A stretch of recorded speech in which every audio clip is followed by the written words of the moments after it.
Alright, here's another spell table EDH game, this time in the mid category. I'm running my Mishra, Artificer Prodigy deck, and my opponents are Tolsimir, Friend to Wolves, Yarok the Desecrated, and Prosper, Tomebound. My same rules still apply. I'm not using any cards that have been only printed in a Commander Precon, Commander Legends, anything Universes Beyond, and any of their reprinted cards in Masters or Set Boosters. I play a Blood Crypt tapped and pass. Player 2 plays a Temple of Plenty, scrying and sending it to the bottom. Player 3 plays a Forest into a Soul Ring and passes. Player 4 plays Command Tower and then passes. I play Bloodstained Mire and crack it to find a Watery Grave untapped, then cast a Talisman of Dominance. Player 2 plays Forest and casts Nature's Lore, finding another forest, passing afterwards. Player 3 plays a Swamp and casts a Tireless Provisioner. Player 4 plays a Swamp and casts Loyal Apprentice and then attacks Player 2. I play an Izzet Signet and pass my turn. Player 2 plays a Plains and casts an Arena Rector. Player 3 plays a Forest and creates a treasure token, then cashes in that treasure and taps out to cast a Lurking Predators, passing afterwards. Player 4 plays a Treasure Vault and then attacks me for 2, passing afterwards. I play an Island and cast a Tribute Mage, triggering Lurking Predators. Player 3 doesn't name the card, so I can't find it, and it wasn't a creature, so it goes to the bottom. With Tribute Mage resolving, I find and cast a Liquid Metal Torque, triggering Lurking Predators again, this time revealing a Rampant Growth, sending it to the bottom. With no other spells, I pass my turn. Player 2 plays In Search of Greatness, triggering Lurking Predators, and Player 3 reveals Duplicate, putting it onto play and exiling the Loyal Apprentice. Player 3 floats a mana and plays a Simic Growth Chamber, creating a treasure token. Afterwards, he casts a Kodama's Reach, putting an island into play and a forest into hand, and also creates another treasure token, passing afterwards. Player 4 plays a Spinerock Knoll, hiding away a card, and attempts to cast Prosper, but one of us points out that he's 1 mana short, so he just passes. I start my turn by going right to combat, sending my Tribute Mage at Player 3. He blocks with his Duplicant, and the creatures trade, putting them both in the graveyard. In main phase 2, I cast a Skull Rack and activate it to replace 4 cards in my hand with the top 4 cards of my library. I find and play another island and cast a Thief of Sanity. Player 3 remembers his trigger this time and puts a Lotus Cobra into play. I then cast a Soul Guide Lantern, and Player 3 misses his trigger again. As it resolves, I use the Lantern to exile the Duplicant in Player 3's graveyard, and I pass afterwards. Player 2's upkeep starts with an In Search of Greatness trigger, casting a Mirari's Wake for free thanks to the Arena Rector in play. But Player 3 remembers his trigger and reveals a Muldrifter off of Lurking Predators, drawing him 2 cards once it enters. He then casts his commander Tolsimir, Friend to Wolves, and Player 3 remembers his triggers again, revealing a Profane Tutor, shipping it to the bottom. When Tolsimir resolves, he uses the Voja token to fight Player 3's Lotus Cobra, killing it. Player 3 plays a Forest and casts Yarok the Desecrated, then uses his remaining mana to cast Volo, Guide to Monsters, passing afterwards. Player 4 plays a Temple of the False God, then casts his commander Prosper, Tomebound. He passes through his phases and at end of turn exiles what looks like a swamp off the top of his library. Player 3 remembers his Lurking Predators trigger and reveals a forest, shipping it to the bottom. I play a Luxury Suite, then cast an Agent of Treachery, triggering Player 3's Lurking Predators and revealing a Mastermind's Acquisition, sending it to the bottom. I'd gain control of his Lurking Predators, and then attack Player 4 with Thief of Sanity, exiling a Dream Pillager to use for later. Player 2's turn starts with another In Search of Greatness trigger, casting a Feed the Pack for free and giving me my first Lurking Predators trigger. I reveal Venser, Shaper Savant, and as he enters, bounce Yarok back to Player 3's hand. He plays a Forest Return, then casts a Wolfcaller's Howl, triggering Lurking Predators again. I reveal a Phyrexian Metamorph and have it enter as another copy of Agent of Treachery, taking control of his Mirari's Wake.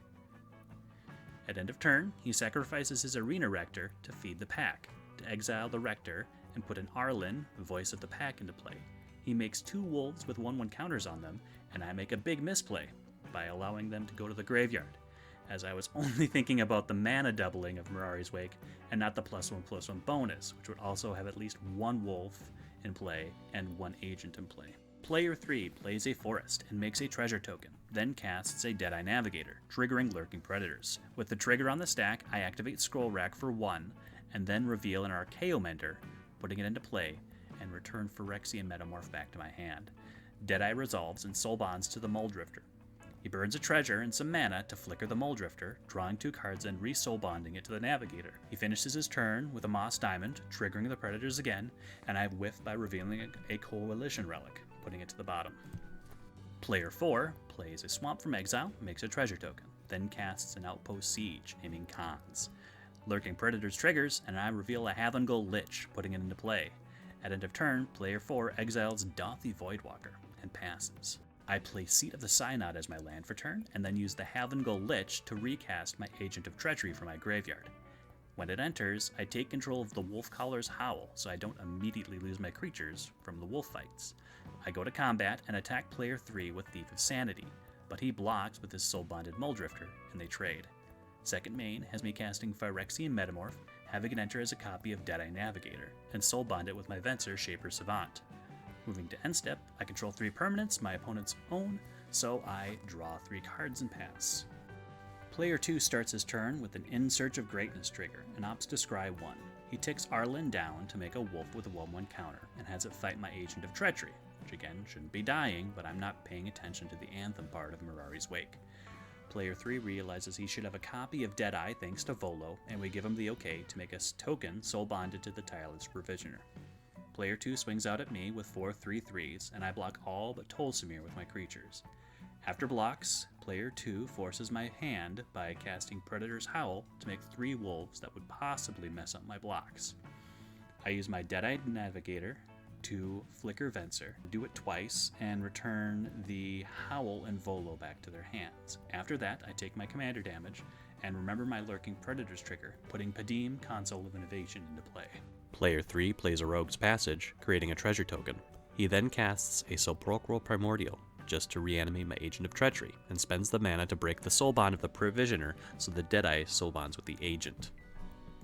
With it entering the battlefield, it takes my Venser and then blinks the Agent to take control of the Mirari's Wake. I remember my Lurking Predators trigger and put a Goblin Welder into play. With nothing else, he passes. Player 4 plays a Foreboding Ruins, revealing a swamp, then casts a Dauthi Voidwalker, creating a treasure token. He then taps large for a Reckless Endeavor, and I get a Solemn Simulacrum off the Lurking Predators trigger, finding an island. He rolls 8 twice, so all creatures take 8 damage, and he makes 8 treasure tokens, as well as exiling all of his opponent's creatures that died thanks to the Voidwalker. With all opponents having 4 or more cards in hand, I create 3 wolves off of my enchantment and start my turn. I sacrifice my lantern to draw a card, then activate Scroll Rack looking for answers to Mirari's Wake, exchanging in 3 cards at the top of my library. I cast my General Mishra, Artificer Prodigy, then transmute a Muddle the Mixture to find a Baleful Strix, casting it to draw a card, then follow up with a Hex Parasite. Player 2 uses his In Search of Greatness trigger to scry, and then starts his main phase by casting a Doubling Season, triggering Lurking Predators. I reveal Valki, God of Lies, and take Tristani, Selesnia's Voice, Gonti, Lord of Luxury, and Volo, Guide to Monsters. Now that Doubling Season resolves, he ticks Arlen down and makes 2 wolves with 2 1/1 counters on each of them. Player 3 plays a Swamp and then casts Yarok. Their Lurking Predators trigger reveals an Oblivion Stone, sending it to the bottom. He then casts Uro, Titan of Nature's Wrath, and Lurking Predators triggers again, revealing a Coalition Relic, also going to the bottom. Uro gains him 6 life and draws him 2 cards, sacrificing it afterwards. Uro's trigger also gives him extra land drops, but he only has a Temple of Mystery, scrying first to the bottom and then keeping the second scry off the top. He then casts a Retreat to Kazandu, and Lurking Predators gives me a Trophy Mage, searching for a Crystal Shard and putting it to hand. He then casts a Prosperous Innkeeper, creating true treasure tokens, and then casts Nissa's Renewal, putting 3 forests into play tapped, and putting all the doubled retreat counters onto Yarok. I have 2 Lurking Predators triggers. First is Wormcoil Engine, and the second is Vault of Whispers. Player 4 starts his turn with an Outpost Siege trigger, exiling Swiftfoot Boots. He plays a Swamp and recasts Prosper, then casts his Swiftfoot Boots from exile, another treasure token. He equips Prosper with the boots, and then exiles You Find Some Prisoners to Prosper's ability, passing afterwards. I start with a Wolf Caller's Howl trigger, creating a single wolf token. I play Volrath's Stronghold as my land for turn, then cast Crystal Shard with a blue open. I activate it to return Valky back to my hand, and return his exiled creatures back to the owner's hands, then cast the flip side Tybalt, Cosmic Imposter. I activate the Liquid Metal Torque to turn Mirari's Wake into an artifact until end of turn, and then attempt to -3 Tybalt to exile the artifact and put it under its emblem. Player 4 has a response and casts You Find Some Prisoners first mode to destroy Mirari's Wake before I can exile it, and makes another treasure token. I remember my Lurking Predators trigger and reveal an island, shipping it to the bottom. Dejected, I cast a Felwar Stone and then move to combat, sending Wormcoil Engine at player 3. He declares no blocks, and after life totals are rearranged, I pass turn. Player 2 starts with his In Search of Greatness trigger, scrying and putting it to the bottom. He finally gets another land and casts Trostani Selesnia's Voice, triggering Lurking Predators. It's a grinning totem, so it goes to the bottom. He activates Arlen again to make 2 more 4/4 wolves, but only remembers to gain 3 life. He passes through his phases and at end of turn sacrifices Trostani to feed the pack, making 10 more 4/4 wolves. Player 3 starts his turn with a Diabolic Tutor, triggering Lurking Predators, revealing a land. He casts a Reshape the Earth, finding 10 lands and putting them into play tapped, triggering Retreat to Kazandu twice each time, and all counters going onto Yarok. Lurking Predators reveals a land. He activates a Rogue's Passage, targeting Yarok, and sends it all at me to take me out of the game, which gives me time to sleeve up my Chisei Heart of Oceans deck. Player 4 casts a Grim Bounty to destroy Yarok and make another treasure token. With no attacks, he passes through and exiles a Rakdos Signet off the top of his library. Player 2 does his In Search of Greatness trigger to scry and keep it on top, drawing it. He plays a Plains and moves to combat, sending it all at player 3. Player 3 remembers that Yarok has lifelink, so life totals are corrected. He declares no blocks and loses 54 life. Player 2 has no other plays, but player 4 activates his Spinerock Knoll to cast a Throes of Chaos for free, cascading until he finds a Commander's Sphere, and he makes 2 treasure tokens. Player 3 casts Yarok, then escapes Uro, gaining 6 life and drawing 2 cards. He then casts Volo, Guide to Monsters, follows it up with AC, Tyrant of Gyre Straits, creating a token which immediately dies. He plays a land, drawing 2 cards, and then places 2 counters on Yarok. He cracks an Evolving Wilds to find a swamp, drawing 2 more cards and putting 2 more counters on Yarok. He cracks a Myriad Landscape to find 2 forests, drawing 4 cards and putting the counters onto Yarok. He casts a Panharmonicon and passes turn. Player 4 starts with an Outpost Siege, exiling a swamp. He floats mana and cracks Commander's Sphere to draw a card. He retraces Throes of Chaos and cascades into a Lylila, the Blade Reforged. He casts a Consuming Vapors, targeting player 3, sacrificing the Innkeeper, giving player 1 life. At the end of turn, player exiles what looks like a Terminate and puts a counter onto Lylila, and then player 2 casts his Predator's Howl, giving himself 6 more 4/4 wolves. Player 2 starts with a Scry with his In Search of Greatness trigger, putting it on the bottom. He moves to combat and sends enough to attempt to kill player 3 and almost defeat player 4, casting a Moon Mist to prevent Yarok from gaining life.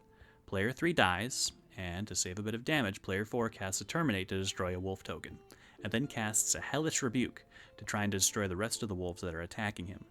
After blocking with Prosper, and the dust settles, player 4 is down to 1 life, and player 2 loses 16.